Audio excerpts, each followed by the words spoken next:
How to cast Netflix from phone to TV. Hey everyone, welcome back to our channel. In today's video we are going to learn how we can cast Netflix from your phone to your TV, so make sure to watch the video till the very end.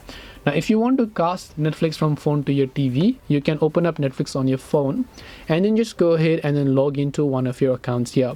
And once you log into one of your accounts, you're gonna see this type of interface where you can simply see at the top right beside the search bar, you'll find the cast icon. So you can tap the little cast icon there, and once you tap the cast icon over here, you'll be able to find this little Office TV option.